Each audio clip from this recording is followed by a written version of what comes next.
ሰላም ሰላም እንደምን ቆይታችኋል? እኔ ወንድማችሁ አገልጋይ መምህር ጋላቶ ክፍል ነኝ።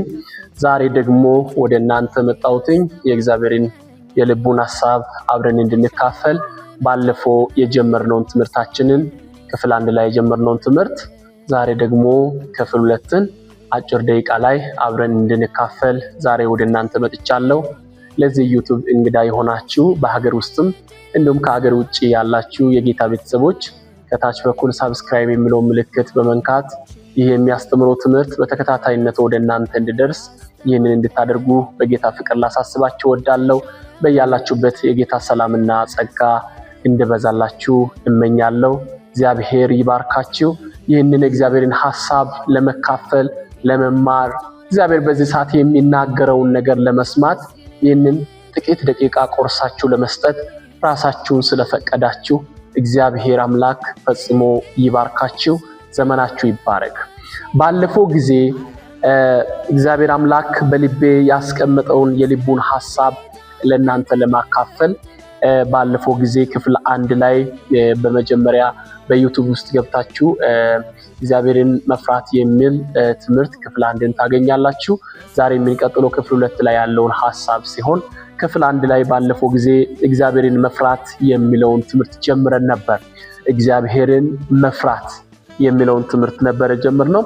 እግዚአብሔርን ስለመፍራት እግዚአብሔር ደግሞ በልቤ ውስጥ ያስቀመጠውን ያከበደውን የልቡን ሐሳብ ለእናንተ ሊያካፍል ነው እና ይህንን ትምህርት ሲጀምር እግዚአብሔር ለትውልድ ሁሉ እንዲሁም ደግሞ ይህንን ሚዲያ በመጠቀም በተለያየ ሀገራት ውስጥ ሆኖ በኢትዮጵያ ውስጥ ምንም ከኢትዮጵያም ውጪ በተለያየ አካባቢ ላይ ሆኖ የእግዚአብሔርን ቃል ለመስማት ለመማር የጌታን ቃል የመማር ልብ ላላቸው ሰዎች የእግዚአብሔር ቃል ወዳጆች ይህንን እውነት እንዲያስተላልፍ እግዚአብሔር በልብ ያከበደው ትምህርት ሲሆን ይህንን ትምህርት ከጀመርኩ እንግዲህ ረጅም ጊዜ እያሳለፍኩ ይገኛለሁ።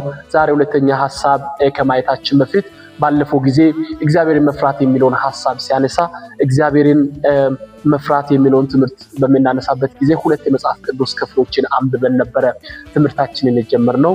በመዝሙረ ዳዊት ምዕራፍ 34 ቁጥር 9 ላይ ያለውን ክፍል በማንበብና በራእይ መጽሐፍ ምዕራፍ 14 ቁጥር 7 ላይ ያለውን ክፍል አንብበን ነበር ትምህርቱን የጀመርነው። ለማስታወስ ያክል እነዚህ 2 ክፍሎችን አንብቤ ወደ ክፍል 2 ዛሬ ወደሚያካፍላቸው ሐሳብ እገባለሁ። የሚፈሩት አንዳች አያጡምና ቅዱሳን ሁሉ እግዚአብሔርን ፍሩ ይላል። መዝሙረ ዳዊት 34 ቁጥር 9 ላይ የሚፈሩት አንዳች አያጡምና ቅዱሳን ሁሉ እግዚአብሔርን ፍሩ ይላል።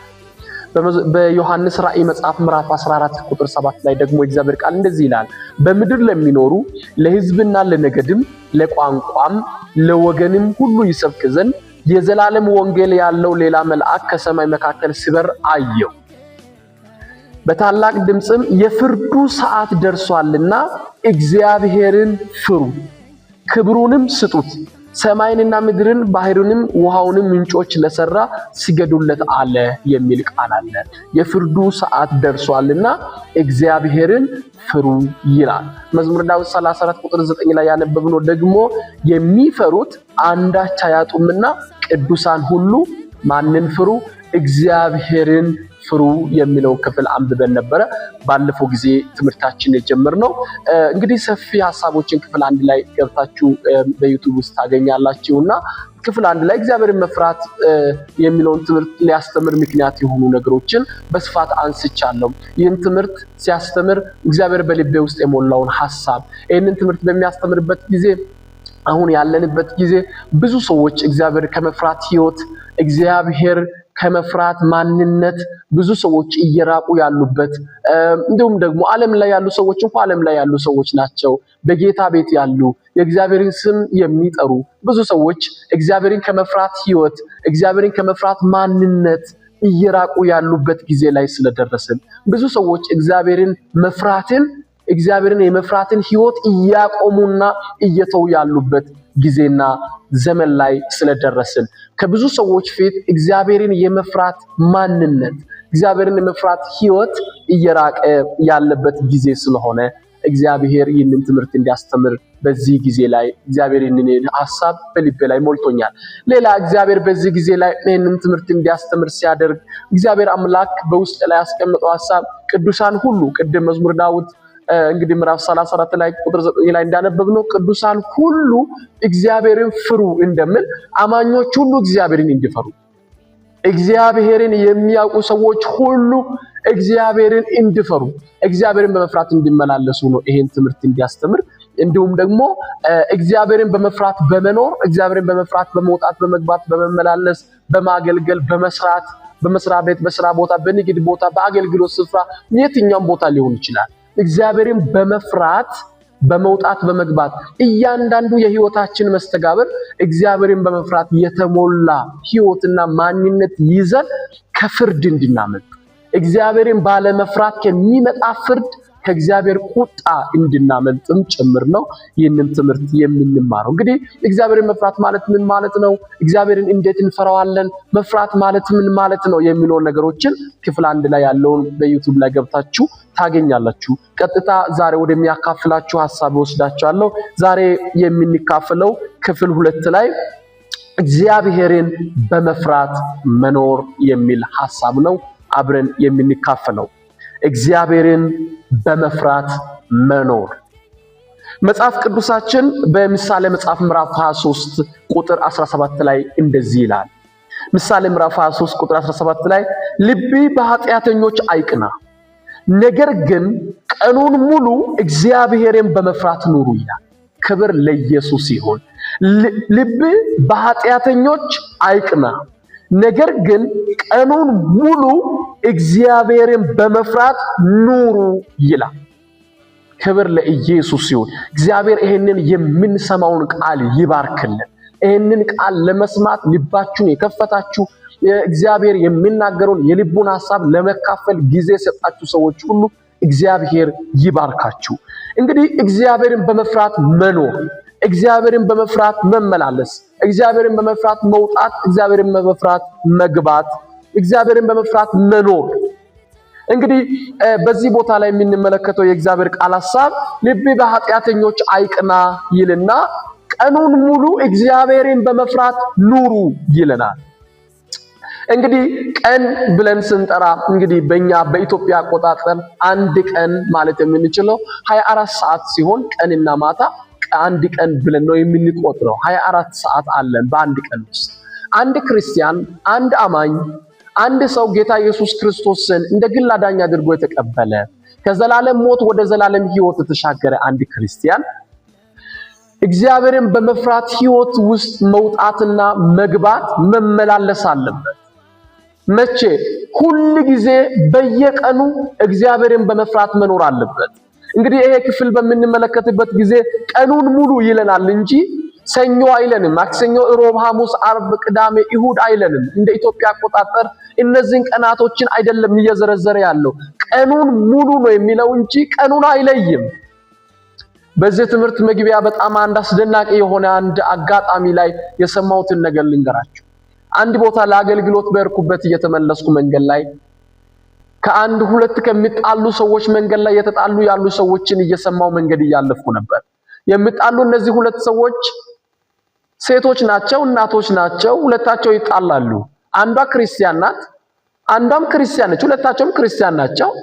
አንዷ ትንሽ ቸርች ሄዳለች። ይሁድ ቀን ነበር፣ ቀኑ ይሁድ ነው። አንደኛው ደግሞ ቸርች አልሄደችም። ቸርች ሳትሄድ ቤት የዋለች ናት።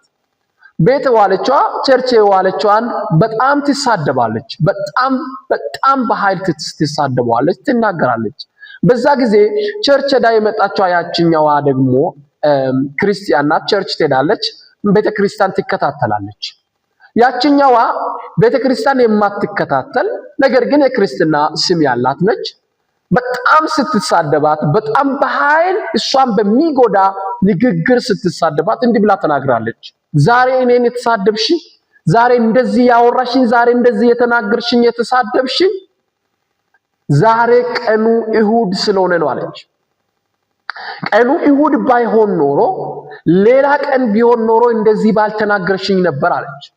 ሌላ ቀን ሰኞ፣ ማክሰኞ፣ ሮብ አይነት ቀን ምናምን ቢሆን እንደዚህ ባልተሳደብሽኝ፣ እንደዚህ ባልተናገርሽኝ ነበር። ዛሬ እንደዚህ እንድትናገሪ ዝም ያልኩት፣ እየተሰደብኩ ዝም ያልኩት፣ መልሼ ያልተሳደብኩት ዛሬ ቀን እሁድ ስለሆነ ነው አለች። በዛ አንድ ነገር ተረዳው። ኦኬ ላካ ክፋትን የማንመልስበት ቀን እሁድ ብቻ ነው። ለሚሰድበን ክፉ ለሚያደርገን ክፉ የማንመልስበት። በዛች ሴትዮዋ መረዳት እሁድ ቀን እግዚአብሔር የሚፈራበት ቀን ነበር። ከዛ ቀን ውጪ ያሉ ቀናቶች እግዚአብሔር የማይፈራበት፣ ነገር ግን እሁድ ቀን ብቻ እግዚአብሔር የሚፈራበት። አንዳንድ ቦታ እጄ የሰማሁት ብዙ ሰዎች በጣም ክርስቲያን የሚሆኑ ጥሩ መንፈሳዊ ማንነታቸውን ይዞ የሚውሉት እሁድ ቀን ነው ሲባል ሰምቻለሁ። እሱም እሁድ ቀን ሙሉ ቀን ሳይሆን እስከ 6 ሰዓት እስከ 7 ሰዓት ቸርች ደርሶ እስኪመለሱ ያለው ሰዓት ጥሩ የክርስትና ባህሪ የሆነ ክርስትናን የሚያሳይ የሆነ አረማመድ፣ አነጋገር፣ አለባበስ የሆነ ማንነት ይዞ እሁድ ቀን ያሳልፋሉ የሚባለውን ጉዳይ በብዙ ጊዜ እየሰማው መጥቻለሁ።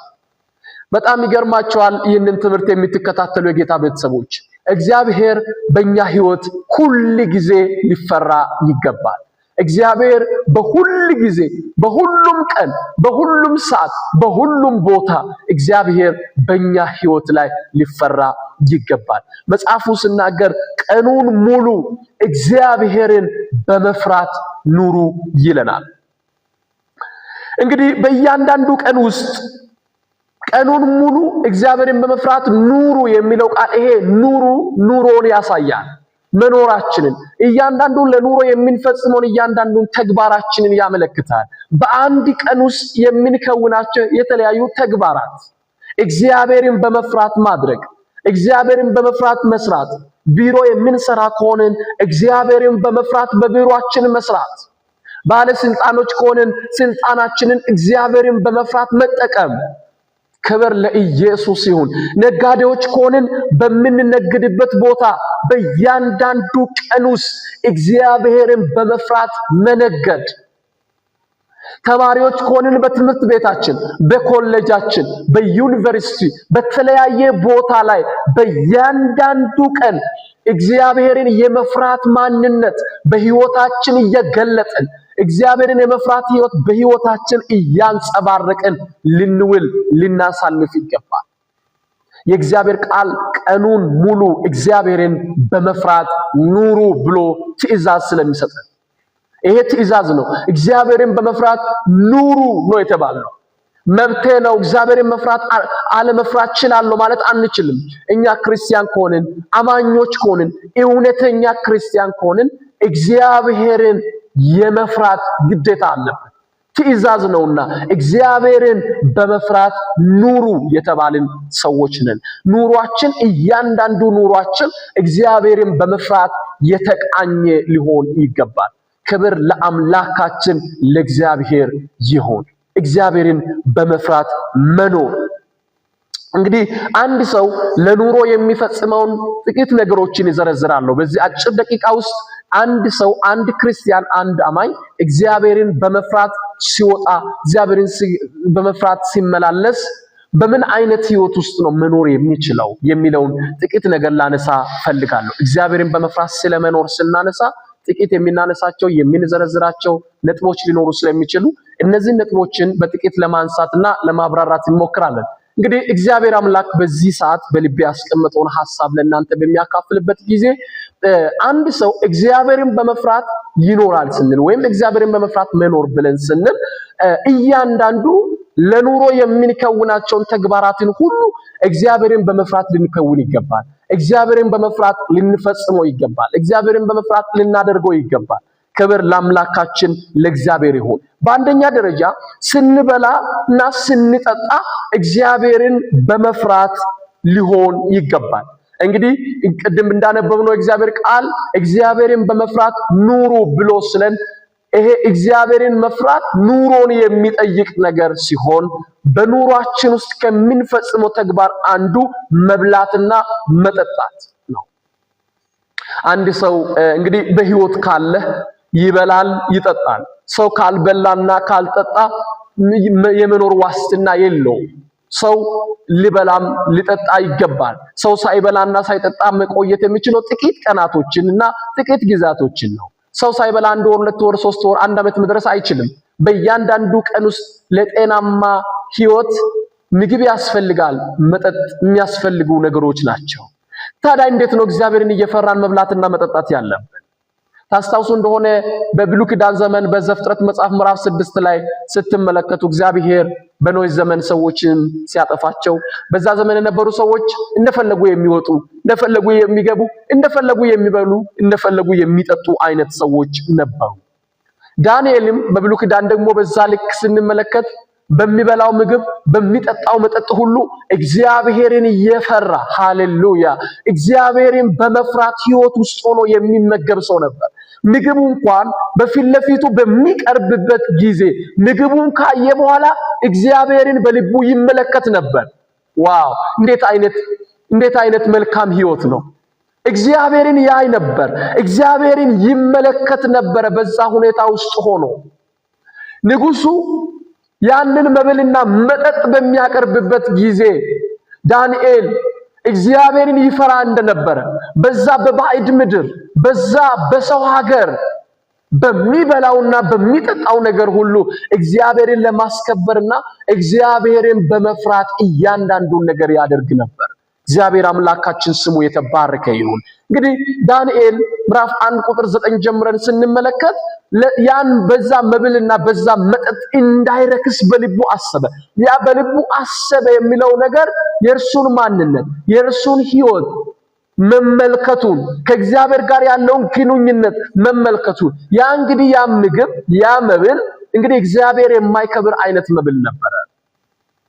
እንግዲህ እግዚአብሔርን በመፍራት መኖር ስንበላ እግዚአብሔርን መፍራት፣ ስንጠጣ እግዚአብሔርን መፍራት ምግብ ስለቀረበ ወይም ምግብ ስለሆነ ብቻ ሳይሆን ይሄ ምግብ እግዚአብሔር ከሚከብርበት መንገድ የመጣ ምግብ ነው።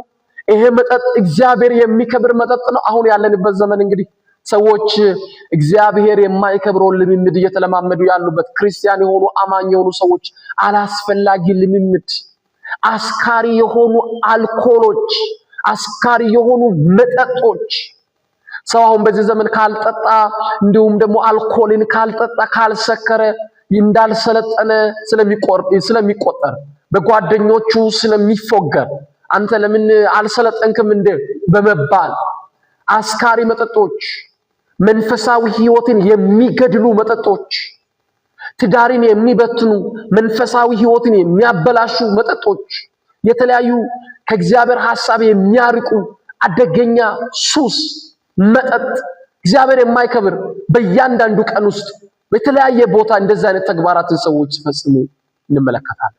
መጽሐፍ ቅዱስ ግን ቀኑን ሙሉ እግዚአብሔርን በመፍራት ኑሩ ስል በዛ ኑሮ ውስጥ የምንፈጽመውን እያንዳንዱን ነገር እግዚአብሔርን በመፍራት እንድንፈጽም ያዘናል። ሁለተኛ በምንጠጣው ነገር እንደዚሁም ደግሞ በምንለብሰው ነገር ባለባበሳችን እግዚአብሔርን ልናስከብረው ይገባል። እግዚአብሔርን በመፍራት ልንለብስ ይገባል። አለባበሳችን ሊሆን ይችላል እግዚአብሔርን በመፍራት የተሞላ ሊሆን ይገባል። አለባበሳችን የምንለብሰው አለባበስ አሁን ያለንበት ዘመን እንግዲህ ብዙ ሰዎች ራቆታቸው መሄድ እየፈለጉ ያሉበት ዘመን እንግዲህ ልብስ መልበስ ብዙ ሰዎች እየደበራቸው ያለበት እንግዲህ ይሄ የአውሮፓውያን እንደዚህ ደግሞ በተለያዩ ምዕራባውያን እያደረጉ ያሉት ጫና በጣም ከባድ ነው። ብዙ ሰዎች አሁን በቃ ወደዛ ወደ ምዕራባውያን ፍልስፍና ራቁት ወደ መሄድ አለመልበስ፣ ሰውነትን እያሳዩ መሄድ በተለያየ ጊዜ እንደዚህ አይነት ነገሮች አሁን ጎልቶ የታዩ እየደመቁ አልፎም በጌታ ቤት እንደዚህ አይነት ነገሮች እየታዩ ያሉ ይሄ ከምን የመጣ ነው ብለን ካየን ትውልድ እግዚአብሔርን መፍራት ሲያቆም ትውልድ እግዚአብሔርን ከመፍራት ህይወት እየራቀ በሄደ ልክ እግዚአብሔር የማይከብረውን ነገር መለማመድ እግዚአብሔር የማይከብረውን ነገር ማድረግ ይጀምራል። ባለባበሳችን እግዚአብሔርን መፍራት አለብን። ስንለብስ ይሄ አለባበስ እግዚአብሔርን የሚያስከብር ነው?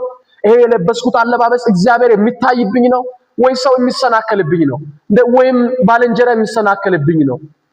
እግዚአብሔር በዚህ አለባበስ ይደሰታል በሚል እግዚአብሔርን በመፍራት አለባበሳችን እግዚአብሔርን በመፍራት የተቃኘ ሊሆን ይገባል። እኛን ምንም አይነት የሰው ፍልስፍና እንዲሁም ደግሞ የምዕራባውያን ፍልስፍና አንድ ሰው ራቁቱን ስለሄደኛ ራቁታችን የምንሄድ ሰዎች አይደለንም። ኢየሱስ ክርስቶስ በቀራንዮ በመስቀል ላይ በመሞት መንፈሳዊ ራቁትነታችንን ሸፍኖ ልብሳችን ሆኗል። የሥጋ ልብሳችን የሥጋ ሰውነታችንን ግን የምንሸፍነው በምንለብሰው ጨርቅ ሰውነታችንን በመሸፈን የልብስ ዓላማ አንድ ነው፣ እርሱም ሰውነትን መሸፈን ነው። ሰውነትን የማይሸፍን ልብስ ዓላማው ሌላ ነው። ስለዚህ መጽሐፍ ቅዱስ እግዚአብሔርን በመፍራት ኑሩ ስል አንዱ በአለባበሳችን በአኗኗራችን ከምንፈጽመው ከምንተገብረው ነገር አንዱ አለባበስ ሲሆን በአለባበሳችን እግዚአብሔርን በመፍራት ልንኖር ይገባል። በሶስተኛ ስንናገር እግዚአብሔርን እየፈራን ልንናገር ይገባል። ንግግራችን እግዚአብሔርን በመፍራት የተሞላ ሊሆን ይገባል። አንዳንድ ጊዜ ሰዎች ስድብን በጣም ከመለማመዳቸው የተነሳ ኃጢአት እንዳልሆነ ወደ መቁጠር ይደርሳሉ። ብዙ ክርስቲያኖች እግዚአብሔር የማይከብረው ንግግር መናገር፣ እግዚአብሔር የማይከብራቸውን ቀልዶች፣ እግዚአብሔር የማይከብረው ቁም ነገር የሌላቸው ጫዋታዎች፣ ንግግሮች፣ ቀልዶች፣ ጓደኛን ለማስደሰት ሰውን ለማስደሰት የሚናደርጋቸው እነዚህ ነገሮች እግዚአብሔርን ካለ መፍራት ህይወት የሚመነጩ ናቸው። እነዚህ አይነት ነገሮች የሚፈልቁት እግዚአብሔርን ካለ መፍራት ህይወት ነው። አንድ ሰው እግዚአብሔርን በመፍራት ህይወት ውስጥ ሲኖር፣ እግዚአብሔርን በመፍራት ህይወት ውስጥ ሲወጣና ሲገባ በንግግሩ እግዚአብሔርን ይፈራል። መጽሐፍ ቅዱሳችን ሲናገር ንግግራችሁ በጨው እንደተቀመመ በጸጋ ይሁን ይላል። ክብር ለኢየሱስ ይሁን። እግዚአብሔር አምላካችን ስሙ ይባረክ። ንግግራችሁ በጨው እንደተቀመመ። እንግዲህ በጨው የተቀመመ ነገር ይጣፍጣል። በጨው የተቀመመ ነገር ያምራል፣ ደስ ይላል። ለመመገብም በጣም ነው ምቾት የሚሰጠው። ጨው የሌለበት ነገር የሆነ ስፔሻል የሆነ ኬዝ በሰውነታችን ወይም ህመም የተለያየ ነገር ከሌለብን በስተቀር ጨው የሌለውን ሁሉንም ነገር ጨው ሳይገባ መመገብ አንችልም። ግን በጤንነት ምክንያት እንደዚህ አይነት ነገር የሚያደርጉ ሰዎች ሊኖሩ ይችላሉ። ነገር ግን በእያንዳንዱ ምግብ ውስጥ በአስፈላጊነቱ መጠን ጨው ይገባል። ለምን? ምግቡን ለማጣፈጥ። ንግግራችሁም በጨው ይቀመም ይላል መጽሐፍ። ክብር ለኢየሱስ ይሁን። አንድ እግዚአብሔርን የሚፈራ አንድ ክርስቲያን አንድ አማኝ በንግግሩ ተጠንቅቆ ይናገራል። መናገር ስለሚችል ብቻ አይናገርም። አፉ መናገር ስለሚችል ብቻ አያወራም። ይሄን የሚናገረው ነገር እግዚአብሔር የሚከብር ነገር ነው። ይሄ የሚያወራው ነገር እግዚአብሔር የሚደሰት ንግግር ነው ብሎ ነው። እግዚአብሔርን በመፍራት ህይወት ውስጥ ሆኖ በየትኛውም ቦታ ሊሆን ይችላል፣ በንግግሩ እግዚአብሔርን ይፈራል። እግዚአብሔር አምላክ በዚህ መንፈስ ይባርካችሁ። ይህንን ቪዲዮ የምትመለከቱ እህቶቼ፣ ወንድሞቼ፣ አባቶች፣ አገልጋዮች፣ መሪዎች በሀገር ውስጥ ከሀገርም ውጭም ያላችሁ እግዚአብሔር አምላክ እርሱን በመፍራት ህይወት ውስጥ የምትወጡበትን የምትገቡበትን አቅም፣ ጸጋ፣ ብርታት በጌታ በኢየሱስም እግዚአብሔር ይስጣችሁ። ንግግር አሁን ያለንበት ዘመን ብዙ ሰዎች ይናገራል፣ በሚዲያ ይናገራል። እግዚአብሔር የማይደሰተውን የማይከብረውንም ሁሉንም ይናገራል። አንድ ክርስቲያን ግን እግዚአብሔርን የሚፈራ ሰው ግን እግዚአብሔርን በመፍራት ህይወት ውስጥ ሆኖ ይናገራል። ንግግር። ሌላ ስራ ስንሰራ እግዚአብሔርን እየፈራን ልንሰራ ይገባል። የምንሰራውን ስራ ማንን እየፈራን? እግዚአብሔርን እየፈራ ነው ልንሰራ ይገባል። በቢሮ የምትሰሩ ልትሆኑ ትችላላችሁ። በመስሪያ ቤታችሁ በተቀመጣችሁበት ወንበር፣ ክብር ለኢየሱስ ይሁን። ይህንን ትምህርት የምትሰሙ ሰዎች እንዴት የተባረካችሁ ናችሁ! በተቀመጣችሁበት ወንበር ላይ እግዚአብሔርን ፍሩ። ቅድም በመግቢያ ላይ እንዳነበብኩ በመዝሙረ ዳዊት መጽሐፍ ምዕራፍ 34 ቁጥር 9 ላይ ስታነቡ ቅዱሳን ሁሉ እግዚአብሔርን ፍሩ ይላል። መቼ? ሁሉ ጊዜ። የት? በሁሉም ቦታ። ክብር ለኢየሱስ ይሁን። ቅዱሳን እግዚአብሔርን ሊፈሩ ይገባል። በሁሉም ጊዜ በሁሉም ቦታ እግዚአብሔርን በመፍራት ህይወት ውስጥ ሊኖሩ ይገባል። አንድ ክርስቲያን በሚሰራው ስራ በሚሰራበት በተቀመጠበት ወንበር በዚህ ሰዓት እንኳን ይሄንን ትምህርት የምትከታተሉ በተለያየ ቦታ ተሰማርታችሁ ስራ የምትሰሩ በሀገር ውስጥም ከሀገርም ውጭም ያላችሁ ቤት ውስጥ እንኳን በሰው ቤትም የምትሰሩ ልትሆኑ ትችላላችሁ። እግዚአብሔርን እየፈራችሁ ስሩ።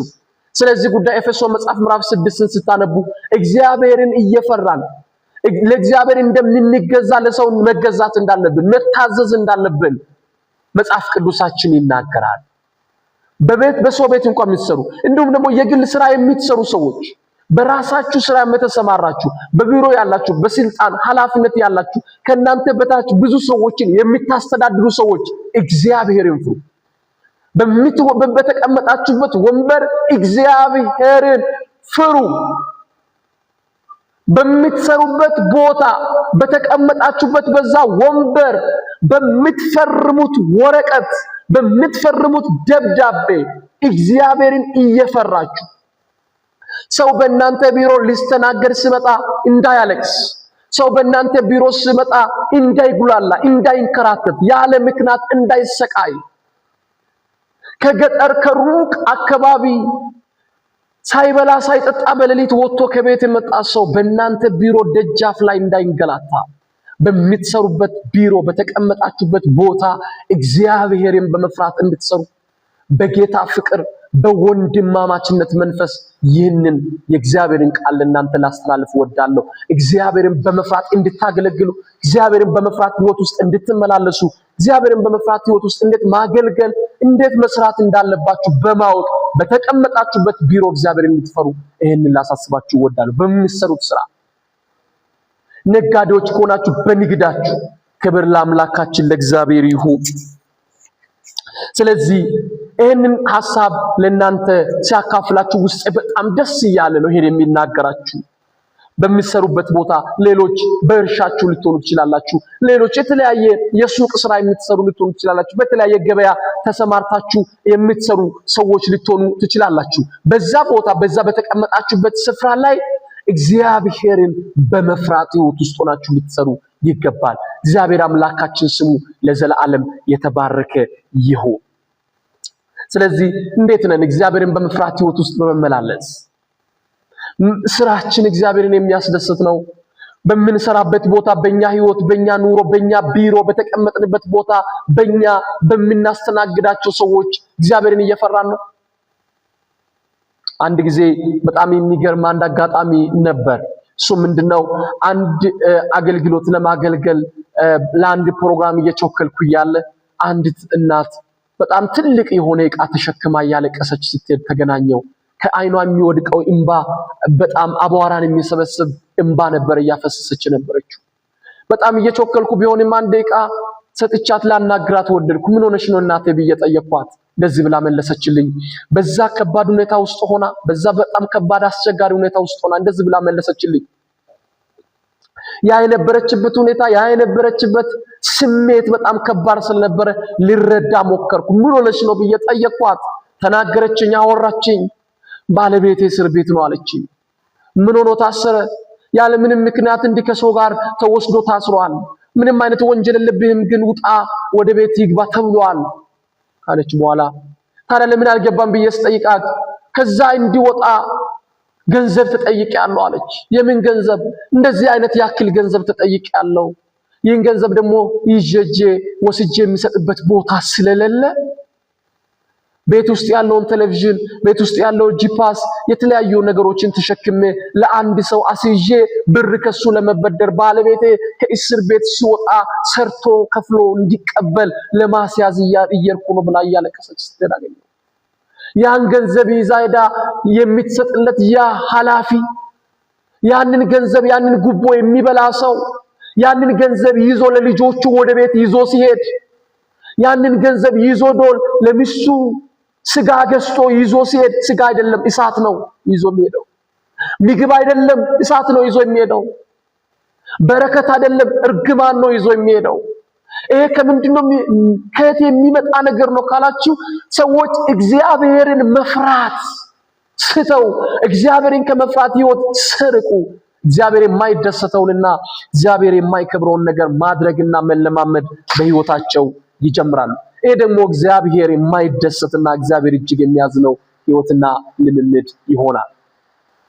ስለዚህ በተሰማራንበት በስራ ቦታችን ሊሆን ይችላል በየትኛውም ቦታ እግዚአብሔርን በመፍራት ህይወት ውስጥ መስራት ማገልገላችን እጅግ በጣም አስፈላጊ ሊሆን ይችላል። ቀጥለን የምንመለከተው በቤተ ክርስቲያን በመናገለግለው አገልግሎት እንዴት እግዚአብሔርን በመፍራት ማገልገል አለበት። አንድ ሰው አንድ ክርስቲያን አንድ አገልጋይ አንድ መሪ እንደውም ደግሞ እግዚአብሔር በሰጣቸው ጸጋ በቤተክርስቲያን የሚያገለግሉ ሰዎች እግዚአብሔርን በመፍራት ህይወት ውስጥ እግዚአብሔርን ሊያገለግሉ ይገባል። እግዚአብሔርን በመፍራት እንዴት ማገልገል አለብን? እግዚአብሔርን በመፍራት እንዴት በጌታ ቤት መመላለስ አለብን የሚለውን ነገር በሚገባ ልናውቅና ልንረዳ ይገባል። በመጽሐፍ ቅዱሳችን ውስጥ የኤሊ ልጆች ስናስታውሳቸው እነዛ ልጆች በጌታ ቤት በቤተ መቅደስ ውስጥ የሚያገለግሉ የተለያየን ስርዓት የሚያደርጉ የሚፈጽሙ ልጆች ነበሩ። ነገር ግን በእነርሱ ህይወት በእነርሱ ማንነት እግዚአብሔርን የመፍራት ህይወትና ማንነት አልነበራቸውም። ከዚህ የተነሳ እግዚአብሔርን ከመፍራት ማንነት እግዚአብሔርን ከመፍራት ህይወት ርቀው ነበር የሚኖሩት። ስለዚህ እግዚአብሔርን በመፍራት ህይወት እየተመላለሱ ስለነበረ አገልግሎታቸው እግዚአብሔር የሚከብር አልነበረም። አገልግሎታቸው ላይ እግዚአብሔር ደስተኛ አልነበረም። እግዚአብሔር እጅግ አዝኖባቸው ነበር።